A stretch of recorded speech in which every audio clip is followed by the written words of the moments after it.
भक्तों के चरित्रों का मनन करने से बहुत बल मिलता है। ध्यान पूर्वक सुने। ये अनन्य भक्ति भक्तों के आचरणों में दिखाई देती है। ये अनन्यता, ये अपने मन, बुद्धि, चित्त, अहम और तन, इंद्रियां सब प्रभु को अर्पित किए हुए हैं। श्री आस्करण जी महाराज, यद्यपि ये राजा हैं, जैसे लोगों का भ्रम होता है कि भगवान का भजन तो केवल भिक्षुक बन करके ही किया जा सकता है, कि हाँ कपड़े लत्ते फटे और एक लौकी का कमंडल, वही ऐसा नहीं है। बड़े बड़े चक्रवर्ती सम्राटों ने भक्ति की बाजी ऐसी जीत ली कि बड़े बड़े लंगोटी वाले उनके आगे झुक गए। ये नहीं सोचना चाहिए कि हम गृहस्थ हैं तो हम भगवान को कैसे प्राप्त कर सकते हैं। नहीं नहीं, आप केवल प्रभु के हो जाइए, क्योंकि प्रभु के हैं ही, और अपने मन वचन कर्म से उनको अपना स्वामी मान लीजिए। उनके जैसा प्यार करने वाला और कोई नहीं है। ये आस्करण जी पृथ्वीराज जी के पौत्र भीम सिंह जी के पुत्र थे और इनके गुरुदेव थे श्री कील्हदेव जी। ऐसे अद्भुत महान पुरुष गुरुदेव कि एक बार ध्यान में ऐसे मार्ग में बैठे हुए थे और बादशाह उधर से निकला तो सेवकों ने हटाने की कोशिश की। तो अब वो ध्यानस्थ थे, तो बादशाह को क्या पता कि ऐसा भी ध्यान होता है। उनको हिला रहे हैं, ध्यान से ही नहीं। तो आवेश आ गया, वो म्लेच्छ धर्मावलंबी था। उसने कहा बड़ी की सी कील इनके माथे पे ठोक दो, देखते हैं इनका कैसा ध्यान है। इतनी बड़ी कील जो छापे की आती है, पूरी कील हथौड़े से उनका ध्यान ही नहीं विचलित हुआ।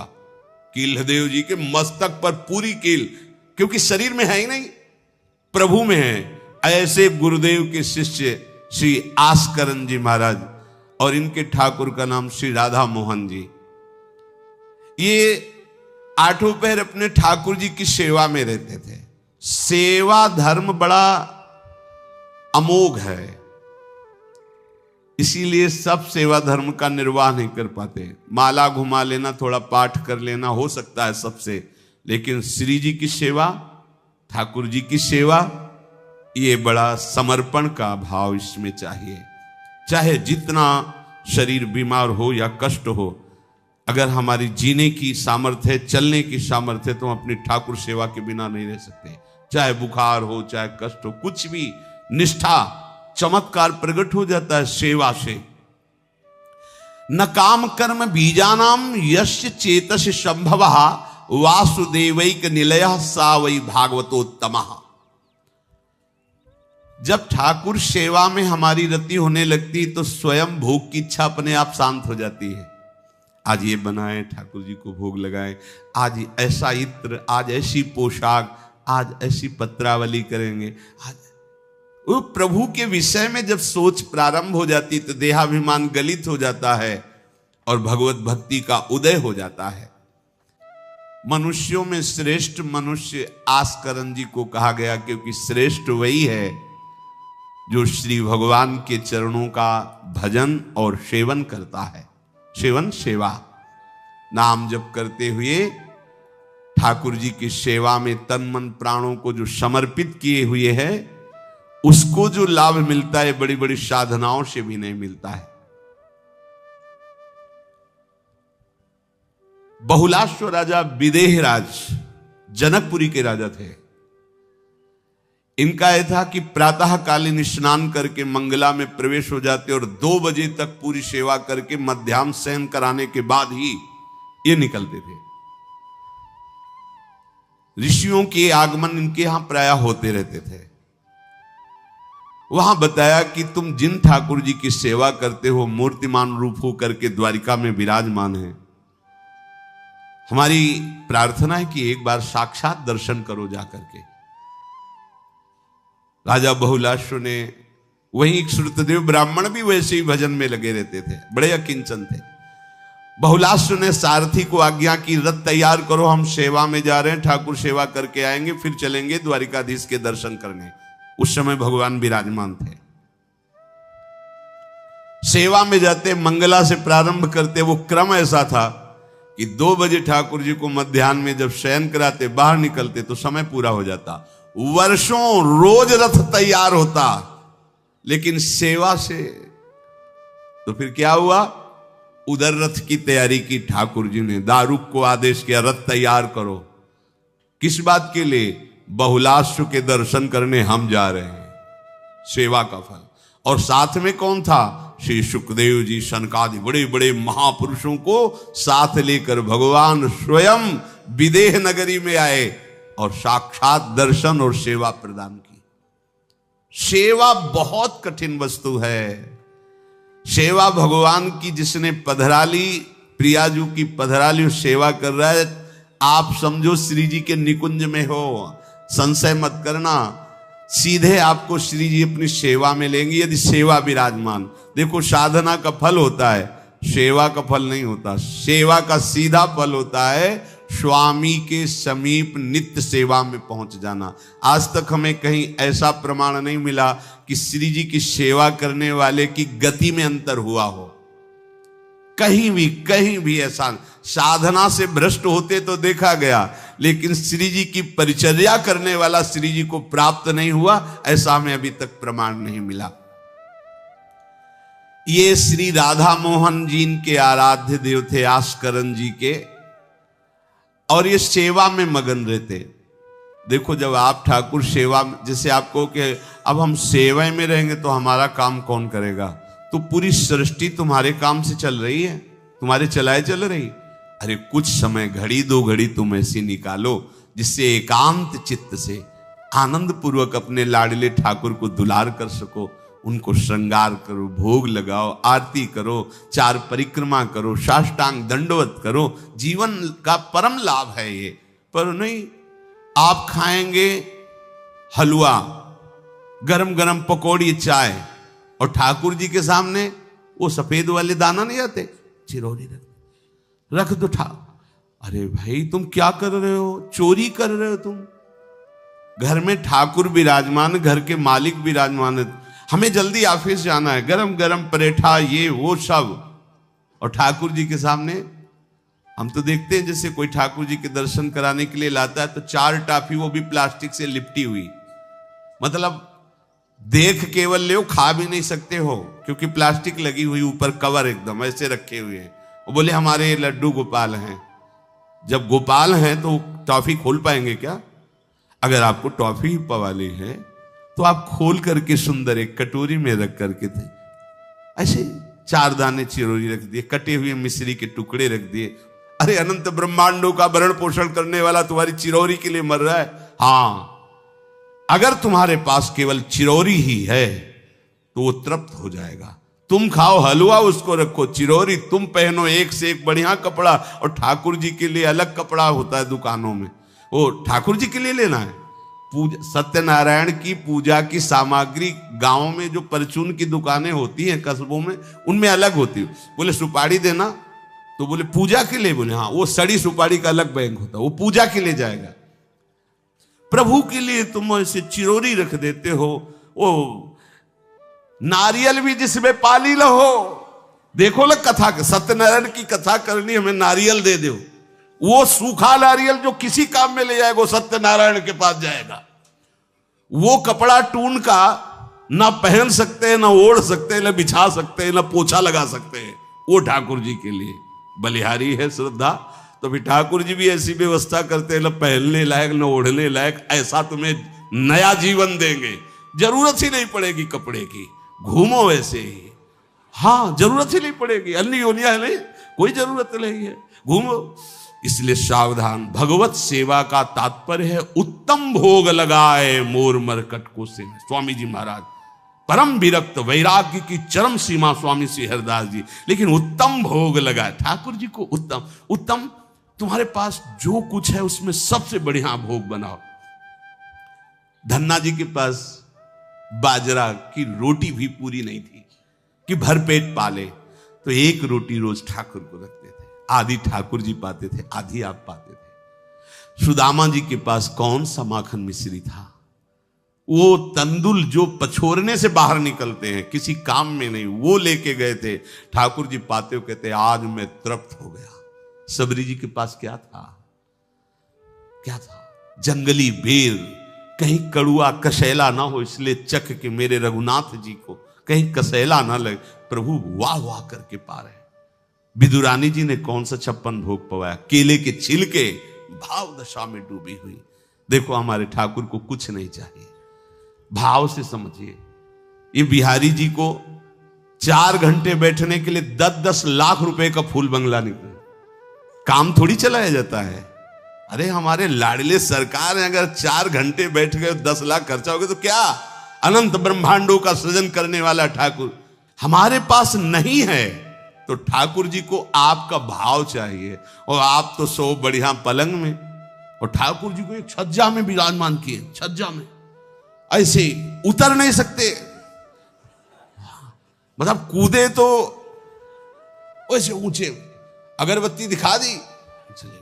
आप तो ऐसे नहीं, अपने लाड़िले ऐसे प्यार करो, ऐसी जगह सिंहासन रखो कि उतर कर अगर आपके वन विहार करना चाहे तो उतर लेना, ऐसा विराजमान करो आराम से। वो एकदम वो सिर्फ दीवार में ऐसी जगह, या तो बाहर वाले कमरे में, अपने कमरे में तो ठाकुर जी रहेंगे ही नहीं। अरे भाई अगर घर में ठाकुर जी तो उठते बैठते निकलते, उनके दर्शन हो रहे, चोरी क्या, तुम तो हमारे घर के माई बाप हो, सब देखो, चोरी क्या आपसे, आपको जो अच्छा ना लगे सुधार देना, ऐसे रहना चाहिए। बिल्कुल भगवत प्राप्ति निश्चित है, ये सेवा पद्धति है, बड़े भाव से आप इसको स्वीकार कीजिए। हमारे लाडले बड़े कृपालु हैं। अरे जहर पिला रही है छाती में लगा के तो परम पद दे रहे हो, तुम दूध पिलाओगे तो तुम्हें परम पद नहीं मिलेगा। पूतना जहर लेकर के पिला रही बाल गोविंद को, अभी 6 दिन के ठाकुर हैं, उसे परम पद प्रदान किया, और आप रोज सुंदर सुंदर भोग लगा रहे हो और तुम्हें भगवत प्राप्ति नहीं होगी। ठाकुर जी की आरती उतार रहे हो, बलिहारी जा रहे हो, उनके सामने कीर्तन कर रहे हो, नृत्य कर, विश्वास तो करो ना, तुम्हें भगवत प्राप्ति हो जाएगी। आस्करन जी ने एक चौकीदार पूजा गृह के बाहर बैठाल दिया और कहा कोई भी भीतर आने ना पावे, क्योंकि एक बार भी सेवा में विक्षेप मुझे बर्दाश्त नहीं।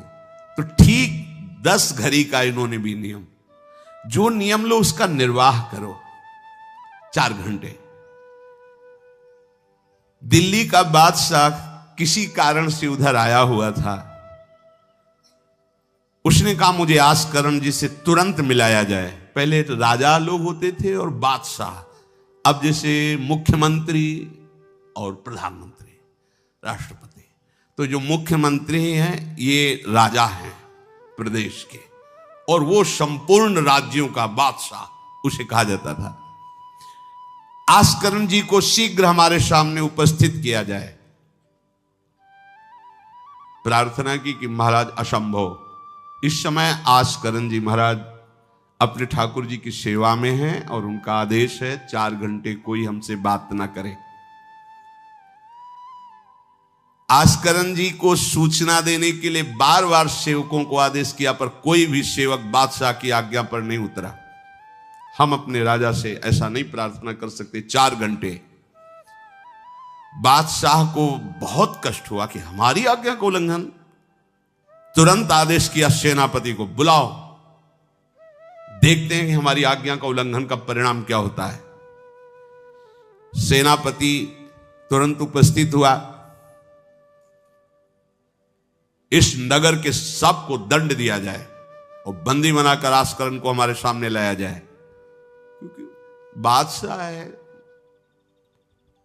अब अहम तो विराजमान है ही है, कोई परमहंस थोड़ी है कि अहंकार लीन हो गया है। बताया गया कि ठाकुर सेवा में, भगवत आराधना में 4 घंटे उनके पास कोई सूचना नहीं पहुंचाएगा।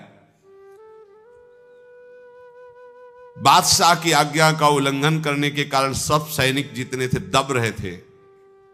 महाराज की तो आज्ञा है कि सूचना न दो, पर यहां तो सब गड़बड़ हो रहा है। बादशाह ही नाराज हो गया। बड़ी घबराहट पूरे नगर में फैल गई और पूरे सैनिकों में फैल गई। ये नरवरगढ़ ग्वालियर से दक्षिण में है। आस्करण जी ना शिकार खेलते थे, ना किसी को दंड देते थे, बस केवल भगवत सेवा, नाम जप, नाम कीर्तन। पूरे नगर को सब सुविधा, सबके घर में ठाकुर सेवा, सबके यहां नाम कीर्तन सुनाई देना चाहिए। जिसको जो जरूरत हो राज दरबार से ले जाए।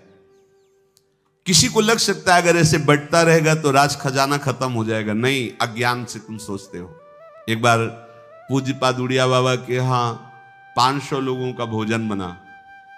अब वहां उत्सव में 5000 से भी अधिक लोग आ गए, तो जो सेवक जन थे, भंडारी थे, भाग के आए, बाबा अब तो बहुत ही हानि हो जाएगी, क्योंकि सब लोग आ गए, 5000 के लगभग लोग हैं और 500 का ही भोजन बना है। बाबा जी ने कहा घबराने की जरूरत नहीं। गए, अपना ऊपर का चला ऐसे डाल दिया जो रसोई बनी हुई थी। बोले इसे खोलना नहीं, बस बांटते जाओ। सब पा चुके, जितना बना था ना, भगवत प्रताप। हरिराम व्यास जी की बेटी का ब्याह, रात्रि में बारातियों के स्वागत के लिए एक से एक सुंदर पकवान बने हुए थे, क्योंकि जिनके चेला मधुकर शाह राजा थे उनके पास कमी क्या, सब सुविधाएं। हरिराम व्यास जी ने सोचा ये संसारी आदमी इतने सुंदर सुंदर पकवान पाएंगे, ये तो ठीक नहीं है। वृंदावन के संत जन लेंगे तो अपने ठाकुर का भोग लगाएंगे, पाएंगे, कीर्तन करेंगे।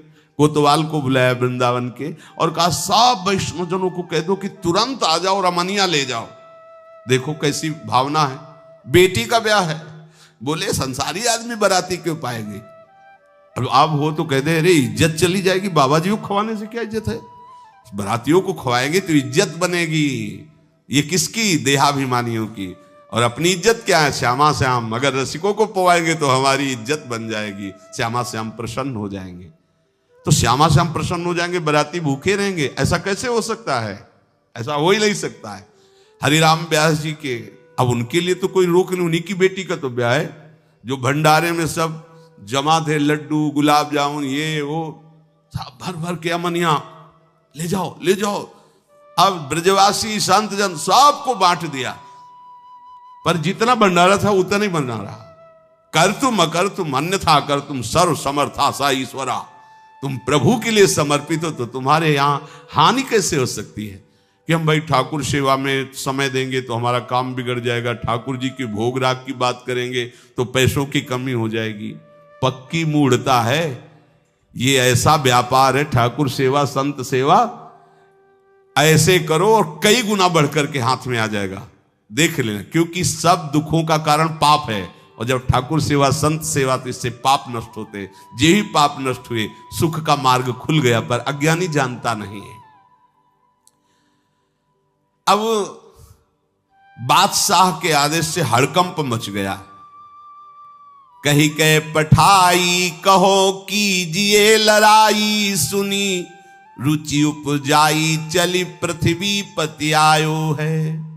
पर्यो सोच भारी तब बातियों विचारी कही, आप एक जावो गयो अचरज पाई है। सेवा करी सिद्धि साष्टांग होई के भूमि परे, देखी बड़ी बेर पांव खड्ग लगायो है। कट गई एड़िए पे टेढ़ी हूं न भौं करी, करी नित नेम रीति धीरज दिखाई है।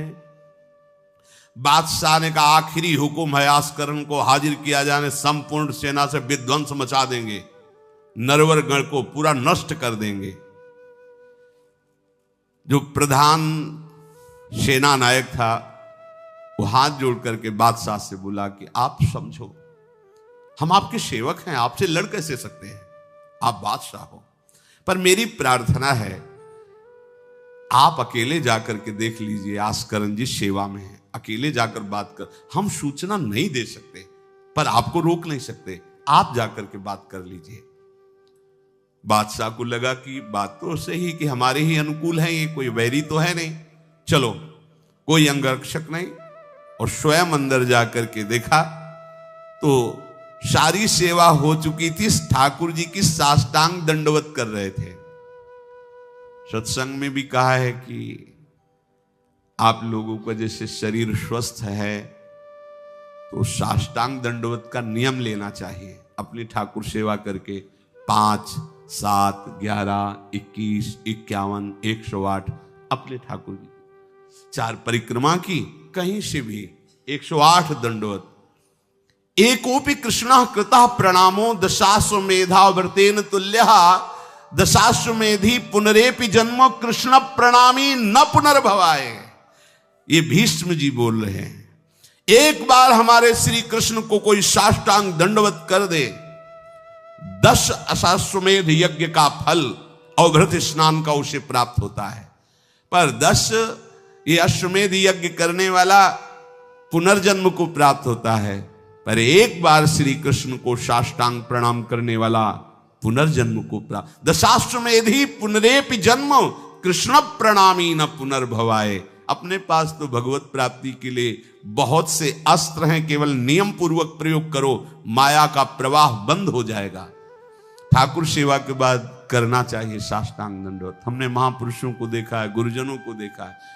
अब शरीर उस लायक नहीं तो भाव से कर लीजिए। अगर शरीर स्वस्थ है और आप करने लायक हैं तो जरूर, जैसे माताएं बहनें सखियां हैं तो पंचांग, एक पंचांग दंडवत की, खड़े हो गए, हाथ जोड़ा, मंत्र अंदर स्मरण किया, फिर पंचांग 5, 7, 11, 21, 51 ऐसा करना चाहिए। आस्करण जी भगवत सेवा करके साष्टांग दंडवत कर रहे थे नियम पूर्वक। अब ये तो पता चल गया कि कोई आया है, पर ना नजर दी, ना बात की, ना रुके। उठे, साष्टांग दंडवत, फिर उठे, फिर साष्टांग दंडवत। बादशाह खड़ा देखता रहा, ये तो ना हमारी तरफ देख रहे हैं ना बोल रहे हैं। बहुत देर हो गई, चुपचाप। पद का अभिमान होता है। अब वो बादशाह ठहरा, खींची तलवार, म्यान से निकाली और जब ये साष्टांग हुए तो मारा ऐसे तो एड़ी उड़ गई, कट गई एड़ी आस्करण जी की। लेकिन आस्करण जी ने ना दंडवत रोकी, ना मुड़ करके देखा, खून की धार बह रही। निष्ठा देखिए, ये है अनन्य भक्ति की निष्ठा। नहीं कहा कि अब रुक गए, कुछ नहीं, वैसे ही खड़े हुए, फिर साष्टांग दंडवत, फिर खड़े हुए, खून से लथपथ हो रहे। कोई कष्ट का अनुभव नहीं दिखा रहे कि आओ कहे या पीछे मुड़ करके देखे। अब तो धैर्य छूट गया बादशाह कि ये मेरे से तो अपराध बन गया, ये कोई नाटक नहीं कर रहे, ये तो सच्ची में महान भागवत है। क्योंकि जो पद का अभिमानी जन होता है वो ये नहीं जानता है कि भक्ति क्या होती है, भक्ति का स्वरूप क्या होता है, भक्तों की निष्ठा क्या होती है। उनको तो लगता है कि मैं अमुक पदाधिकारी हूं, मैं इतना, तो ये बाबा जी लोग भीख मांगने वाले, इनके आगे क्या जमीन में बैठे, हमारे लिए कुर्सी की व्यवस्था नहीं होगी क्या? हमारे को इस पद का अभिमान जो मिला है उसका सम्मान होना चाहिए। तो वो जिस पद में है, इस सृष्टि में कोई वो पद नहीं है, वो हरिदास पद में है, हरि पार्षद। तुम तो मायाकृत सृष्टि के किसी पद पे होगे, वो मायापति के निजी पार्षद हैं। तुम्हें दिखाई देता है भिखारी है, तुम्हें दिखाई देता है भिक्षुक है, नहीं नहीं, वो इतने बड़े बादशाह के ऐसा बादशाह पैदा ही नहीं हुआ है? चाह मिटी चिंता मिटी मनुआ बेपरवाह, और जिनको कछु न चाहिए वो साहन के साह। नरपति सुरपति लोकपति जिनके भावे घास, जिनके भावे घास, रहे परमानंद में तज सबही की आस। गर्दन उतार दोगे, अगर हरि का विधान होगा तो शरीर ही नष्ट होगा, नहीं तो हमें छू भी नहीं सकते, हमारे स्वरूप को नहीं छू सकते। भक्त अपनी निष्ठा पे होता है। एक बार भी आस्करण जी ने मुड़ करके नहीं देखा बादशाह की तरफ। अब तो धैर्य छूट गया बादशाह की, गलती हो गई हमसे। ऐसा ही होता है। नवलदास जी को वृंदावन हरिवंश महाप्रभु के शिष्य थे, तो बादशाह तुर्की था, उसके मन में वैश्य कुल के प्रति बड़ी ईर्ष्या पैदा हुई थी। तो उसने कहा भारत में वैश्य कुल नहीं रह जाना चाहिए, नष्ट कर दो। आतंक स्वरूप उनका काटना मारना, लाखों वैश्यों का कत्ल कर दिया। पता चला कि दूसर वैश्य एक वृंदावन में भी है। आए, उनको बंदी बना लिया, सामने पेश किया, कहा सर झुकाओ। कहा तो झुक चुका है एक जगह, राधा वल्लभ लाल के चरणों में। अनंत कोटि ब्रह्मांडों के बादशाह के सामने सर झुक गया है। अब तू तो एक भूमंडल का जबरदस्ती बादशाह बना बैठा है, बोले जंजीरों में बांध दो इसको, रोज कोड़े लगाओ, भोजन मत दो, फिर इसको हम दंड निश्चित करेंगे। देखते हैं, बहुत अपने अभिमान में है। बांध दिया। सुबह कोड़े लगाने गए तो जंजीरें पड़ी थी और कुछ नहीं था। फिर खोजा तो वृंदावन में राधा वल्लभ जी के दर्शन के, फिर बांध के ले गए। अरे बोले तेरी जंजीरें क्या मुझे रोक सकती है? जब माया की जंजीरें नहीं रोक पाई तो तेरी जंजीरें क्या रोकी? तू लाख बार बंधवा, मुझे नहीं रोक सकता। आखिरकार चरणों में झुका, उनका बंद करवा ये नरसंहार। तेरे इस नरसंहार से कुछ नहीं होने वाला, तू शांति से रह, ये ऐसे उपद्रव करना बंद कर। तो ये जो पदाभिमानी जन है, एक अभिमान में न जाने कैसे कैसे बड़े अपराध हो जाते हैं, भक्तों को नहीं जानते हैं। उठी चिक डारी तब पाछे सो निहारी, कियो मुजरा विचारी बादशाह तिरिझे हैं। हित की सच्चाई यह ने कुना कचाई होत, चर्चा चलाई भाव सुन सुन भींजे हैं। बीते दिन को नृप भक्त सो समायो, पृथ्वीपति दुख पायो सुनि भोग हरि छीजे हैं। करे विप्र सेवा तिने गांव लिख न्यारे दिए, वाके प्राण न्यार लाड़ करो कही धीजे हैं। पूरी दंडवत की, ठाकुर जी को प्रार्थना की, चिक डाल दी जो मध्याह्न विश्राम की, फिर पीछे मुड़े। तब तक खून बह रहा है। पीछे मुड़कर देखा, बादशाह जोहार की, बिल्कुल गुस्सा नहीं। राजा को इनकी ये धैर्य शैली देखकर कि अपने इष्ट के प्रति निष्ठा और मेरे अपराध का कोई भी इनके ऊपर प्रभाव नहीं, रीझ गया, बहुत प्रसन्न हुआ और कहा आज मेरे नेत्र सफल हुए कि मैंने ऐसा निष्ठावान भक्त देखा। ना तो तुम्हारी भ्रकुटी में थोड़ा भी रोष है और ना तुम्हें पीड़ा है और ना कोई थकावट है। हम आपसे वार्ता करना चाहते हैं, क्या है आप में ऐसी सामर्थ्य कहां से आई कि आपने अपनी निष्ठा छोड़ी और तलवार से एड़ी काट दी? एड़ी, अरे ऐसे काट जरा सा कुछ लग जाए तो देखो कैसा लगता है। एड़ी कट गई, खून निकल गई, दंडवती बंद नहीं हुई। जब वो बैठ करके भगवत भक्ति की बात की, बादशाह के आंसू आ गए। संत का यही प्रभाव होता है। देखो राजा हैं पर संत हैं। विभीषण जी से भगवान कहते, तुम सारीखे संत प्रिय मोरे, धरो देह नहीं आन। ये नहीं भूल होनी चाहिए कि अरे ये तो बड़े अच्छे कपड़े पहने, ऐसे ऐसे, ये क्या भक्ति करते हो। भक्ति का मतलब केवल इतना ही नहीं है कि भिक्षुक वेश हो। भक्ति किसी से भी हो सकती है, कोई भी हो सकता है, कहीं भी हो सकता है, क्योंकि सब भगवान के बंदे, सब भगवान को दुलार कर सकते हैं। अपनी कीमती रुमाल तत्काल पट्टी बांधी अपने हाथ से आस्करन जी के चरणों में। स्वयं बादशाह ने घुटने टेक कर तुरंत और कहा कि आज मैं निहाल हो गया। आपकी ये जो भक्ति है, ये जो निष्ठा है, आज प्रभु की हम पर बड़ी कृपा है जो मुझे दर्शन हुआ आप जैसे भक्ति की निष्ठा का। बादशाह अत्यंत प्रसन्न होकर के आपको क्या सुख प्रदान करें। होगा हमारी सेवा निष्ठा है, आप जब चाहते तब आदेश दे देते हैं, तो आप मुझे अपने आदेश से मुक्त कर दीजिए। आज के बाद हमारा कोई शासन आपके ऊपर लागू नहीं रहेगा। आप जब चाहें स्वेच्छा से आप आ सकते हैं, ना आए तो आपका राज्य, हमारा कोई अधिकार आज से नहीं। श्री आस्करन जी को एक बार बहुत शरीर में बुखार आ गया, इतना कष्ट पीड़ा होने लगी। अब वो कैसे सेवा करें, भीषण कष्ट है, उठा नहीं जा रहा। प्रातःकालीन बेला से ही सेवा प्रारंभ होती थी। बस उनको एक चिंता है कि अब सेवा कैसे होगी, सेवा कैसे होगी। उसी शिथिलता में भगवान अपने निजी सेवक में जो और परिचर्या करने में थे उनको आदेश किया चरणामृत पिला दो, ठीक हो जाएंगे। वो रात्रि में ही चरणामृत, महाराज ठाकुर जी ने कहा चरणामृत आप, जो ही चरणामृत पिया शरीर का रोग नष्ट हो गया, स्वस्थ हो गए, सुबह सेवा में गए।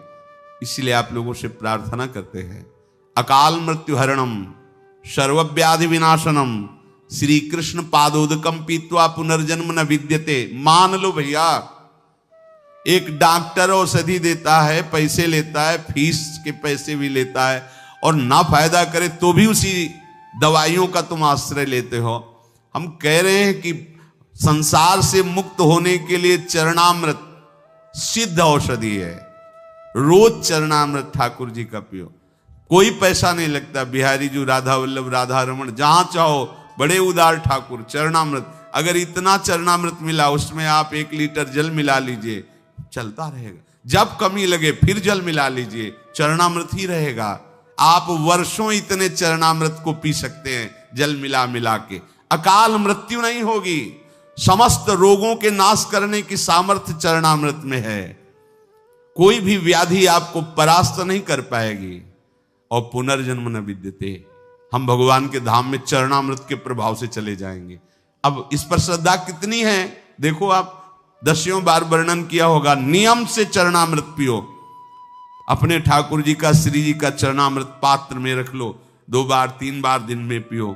चरणामृत आपको अकाल मृत्यु हरणम सर्वव्याधि विनाशनम श्री कृष्ण पादोदकम पीत्वा पुनर्जन्म न विद्यते। एक बार किसी विपक्ष राजा ने आक्रमण कर दिया आस्करन जी के ऊपर। आस्करन जी के जब बात पता चली कि वो आक्रमण, तो उनका प्रभु हमसे मार काट नहीं होगा, सब में आप विराजमान हो, अब हमसे नहीं हो, या तो राजपद हटाओ, मुझे कहीं एकांत ले चलो, मैं आपके लिए रोऊं तड़पूं। अब ये सब नहीं होगा कि अब हम फिर तलवार उठाएं, मार काट शुरू करें। पर अंदर से आया कि तुम राजा हो तो प्रजा की रक्षा करना तुम्हारा कर्तव्य है।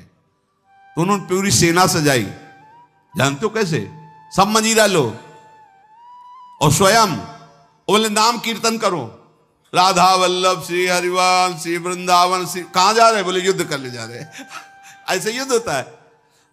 प्रभु से कहा हमसे मारकाट होने वाले नहीं, जब हमारा कर्तव्य ही तो हम ये कर्तव्य कर रहे हैं। राधा वल्लभ श्री हरिवंश, राधा नाम कीर्तन। तुरंत आकाश में मेघ छा गए और इतने बड़े बड़े ओले शत्रु पक्ष में और हल्की फुहारें इधर के पक्ष में। जहां नाम कीर्तन, हवा चल रही, हल्की हल्की नन्ही नन्ही फुइयां बरस रही और कीर्तन में हाल, और उधर इतने इतने बड़े ओले, सब भाग गए। अस्त्र शस्त्र की आवश्यकता नहीं हुई। शत्रु पक्ष जब भागा और उधर का राजा के चरणों में गिरा कि मुझे माफी दे दो, मुझे पता नहीं था आप इस कोटि के महाभागवत हैं। यह है अनन्य भक्ति। यदि हम अपने प्रभु की सेवा, प्रभु का नाम जब, प्रभु के गुणों का गायन करते हैं, तो किसी की भी ताकत नहीं कि हमें परास्त कर सके। और आप भूल जाइए ये बात कि आपके ही किए सब कुछ होता है। आप देहाभिमान में भटक रहे, आपके किए ले। हम कह रहे मान लो, मान लो, केवल प्रभु की करुणा एक दृष्टि से अनंत ब्रह्मांड का सृजन हो गया। एक दृष्टि से अनंत ब्रह्मांडों का सृजन। भैया तुम्हारा परिवार क्यों दुखी रहेगा? तुम्हें क्यों भूखा रखेंगे प्रभु? पशु पक्षियों को देते हैं, हर जीव जंतु को देते हैं। तुम तो भगवान के भक्त हो, तुम्हारे को कैसे वो नहीं देंगे? विश्वास करो, जो तुम्हें कार्य मिला है धर्म पूर्वक करो, नाम जप करो, प्रभु की सेवा करो। गंदे आचरण, गंदे नशा, गंदी बातें, ये सब छोड़ दो, क्योंकि यही तुम्हारी दुर्गति, अशांति का कारण बनेगी। पैसा बढ़ा है, मदिरा पान करना, व्यभिचार करना, उसे सुख समझ रहे हैं। पैसा है, पद है, समझ रहे हैं कि हम जीवन का लाभ ले रहे हैं। अरे ये लाभ तो सुअर कुत्ता भी ले रहे भैया। निद्रा भय आहार मैथुन हर जीव भोग रहा है। तुम मनुष्य जन्म ले करके बड़े बुद्धिमान होकर उसी भोग रहे हो, तो कौन सी बात? तिनते खर सूकर स्वान भले, गोस्वामी तुलसीदास जी। सुअर कुत्ता गदहा उससे अच्छे। क्यों?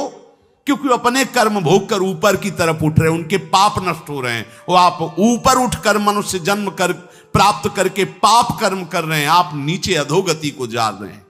इसलिए सबसे प्रार्थना है, ये गंदे आचरण, जब आप मदिरा पीते हैं तो आपकी बुद्धि तमोगुण राक्षसी वृत्ति से हो जाती है। खुद आपको अनुभव इस बात का, आपकी दुर्दशा हो जाती है, बुद्धि भ्रष्ट हो जाती है। फिर व्यभिचार, जुआ, चोरी, हिंसा कैसे आपको सुख प्रदान करेंगे? ये जो निकृष्ट हैं, जो अधर्म है, जिनकी क्रिया ही दुखमय है, उस दुख से तुम कैसे सुख प्राप्त कर सकते हो?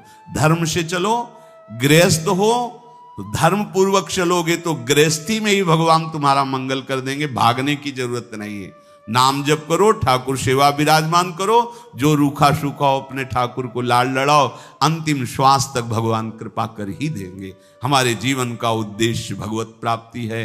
इन किन प्रकारेण अब हमारा जन्म इस संसार में न हो, हम प्रभु के पास जाकर उनकी सेवा में रहें सदैव। जहाँ न मरना है, न जन्मना है, न दुख है, न सुख है, न बीमारी है, कोई किसी भी तरह का जहां लेस मात्र भी कष्ट नहीं है, प्रलय और महाप्रलय की वायु भी जहां प्रवेश नहीं करती, वो हमारे प्रिया प्रीतम का नित्य धाम है, वही हमारी विश्राम भूमि है। हम सब खूब राधा नाम जप करें और आकांक्षा करें कि इसी जन्म में हमें भगवत प्राप्ति हो जाए, श्री जी की प्राप्ति हो जाए। श्री राधा वल्लभ लाल की।